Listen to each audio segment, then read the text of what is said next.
Bismillahirrahmanirrahim. Assalamualaikum warahmatullahi wabarakatuh. Sebelumnya ingin memperkenalkan diri, saya Muhammad Ijazah Maulana dengan NPM 2211000099 dari kelas 7C.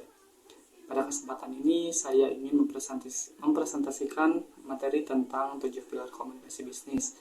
Materi ini membahas prinsip-prinsip dasar yang harus dilakukan agar komunikasi dalam dunia bisnis dapat berjalan secara efektif dan profesional. Komunikasi bisnis merupakan proses penyampaian pesan yang dilakukan dalam lingkungan usaha atau organisasi dengan tujuan untuk mendukung tujuan perusahaan. Komunikasi ini dapat terjadi antara individu, kelompok, organisasi, dan dilakukan baik secara lisan maupun dengan tulisan. Kita akan membahas mengenai beberapa pilar dalam komunikasi bisnis. Ada 7 pilar dalam komunikasi bisnis. Pilar yang pertama adalah pemahaman terhadap proses komunikasi. Seorang komunikator harus memahami bagaimana menyusun pesan, memilih media yang tepat, memahami karakter komunikan. Selain itu, komunikator juga harus mampu menangkap pesan tersirat maupun tersurat dan mengevaluasi dampak dari komunikasi yang dilakukan. Pilar yang kedua yaitu penggunaan pikiran.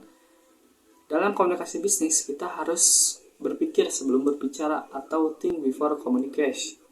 Pesan yang disampaikan harus melalui pertimbangan logis, rasional, terarah, dan tidak menimbulkan kesalahpahaman maupun konflik.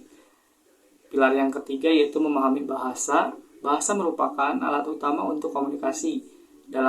Oleh karena itu, penggunaan bahasa disesuaikan dengan audiens, baik secara verbal maupun non-verbal.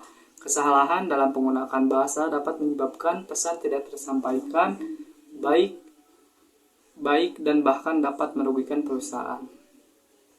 Yang keempat, ada kejelasan pesan.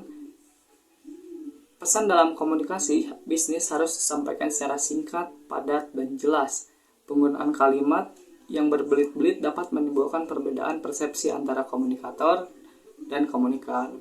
Pilar yang kelima yaitu persuasi atau mengajak. Dalam komunikasi bisnis, kemampuan membujuk atau mengajak sangat diperlukan, terutama dalam kegiatan pemasaran, negosiasi.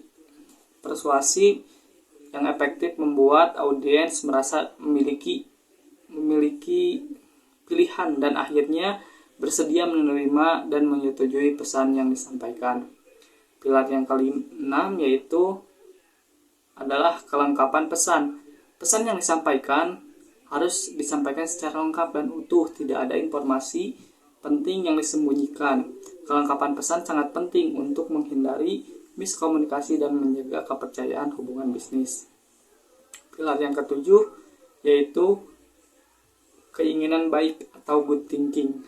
Dalam komunikasi bisnis, setiap pesan harus dilandasi itikat baik, tujuan yang jelas, serta tidak bertentangan dengan nilai-nilai dan tujuan organisasi. Hal ini penting untuk mendukung tujuan-tujuan organisasi agar bisa tetap tercapai. Jadi, secara kesimpulan, 7 pilar komunikasi bisnis merupakan pedoman yang penting untuk menciptakan komunikasi yang efektif, jelas, dan profesional. Dengan menetapkan 7 pilar komunikasi dalam dunia bisnis dapat berjalan dan terarah dalam mendukung pencapaian tujuan organisasi. Mungkin sekian presentasi dari saya. Terima kasih. Mohon maaf apabila masih terdapat beberapa kekurangan. Terima kasih. Wassalamualaikum warahmatullahi wabarakatuh.